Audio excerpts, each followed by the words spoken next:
பணம். அது எப்படி? சொல்லிட்டு வந்த ஒரே நாள்ல இவ்வளவு பணத்தை ரெடி பண்ணிட்ட?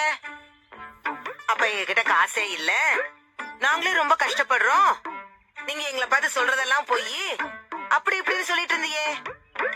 பணம் கையில இருந்தா எங்க கண்டுபிடிச்சிருவாங்களோன்னு மூஞ்சி அப்பாவித்தனமா வச்சுக்கிட்டு பணத்தை அப்படியே கொண்டு போய் பேங்க்ல போட்டுட்டு புருஷனும் பொண்டாட்டியும் நாடகம் ஆடி இருக்கீங்க.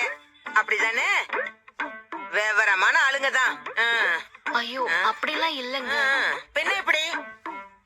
அது அது வந்து என்னன்னா, என் புருஷன் உங்ககிட்ட கொடுத்துட்டு. என் புருஷன் மேல நான் உசிரியே வச்சிருக்கேன். எனக்கு அவருன்னா அவ்வளவு முக்கியம்டி. சரி இருக்கட்டும், இப்ப நீ அந்த பணத்தை கொடு. சரி, இப்ப நீ கிளம்பு. உன்னை என்ன பண்ணலான்னு அப்புறம் யோசிச்சு முடிவு பண்றேன்.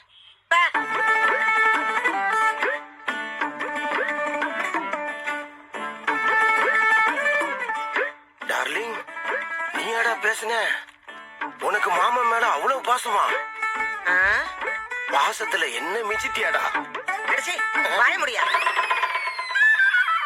அவ முன்னாடி என் மானம் போக கூடாதுன்னு தான் இவ்வளவு நேரம் நடிச்சேன். எனக்கு இப்பவும் உன் மேலதான் என் டவுட்டா இருக்கு. ஏன்னா அந்த பையன் சந்துரு உன்ன மாதிரி பொய் சொல்றவனோ இல்ல குடிகாரனோ கிடையாது. அவன் கண்டிப்பா பொய் சொல்லிருக்க மாட்டான். கண்டிப்பா அவன் பணத்தை கொண்டு வந்து உங்ககிட்ட கொடுத்துருப்பான். அதுல நீதான் ஏதோ டுபாக்கூர் வேலையை பாத்திருக்க. அத உன் மூஞ்சிய பார்த்தாலே தெரியுதியா? என்ன டார்லிங், அப்ப நீ என்ன நம்பலையா? யோ, அப்ப மட்டும் இல்ல, அப்போ இப்போ எப்பவுமே சரி, உன்னை நான் நம்பவே மாட்டேயா? அந்த பொண்ணு என் வீட்டுக்காரர் தான் பணத்தை கொடுக்க மறந்துட்டாரு சொல்லுது. ஆனா நீ என்ன நம்ப மாட்டேங்கிறிய? ஓ டார்லிங், நான் ரொம்ப ஹர்ட் ஆயிட்டேன்.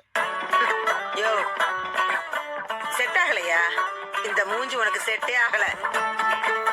இந்த ஓவர் பெர்ஃபார்மன்ஸ் தான் உன் மேல எனக்கு டவுட் வர காரணமே. வந்து எனக்குன்னு வாட்ச பாரு, போய் வேலையை பாரியா? நாம கொஞ்ச நாள் கூட இல்லைன்னதும் இவன் என்னமா டெவலப் ஆயிட்டா? முன்ன மாதிரி ஈஸியா ஏமாத்த முடியாதோ?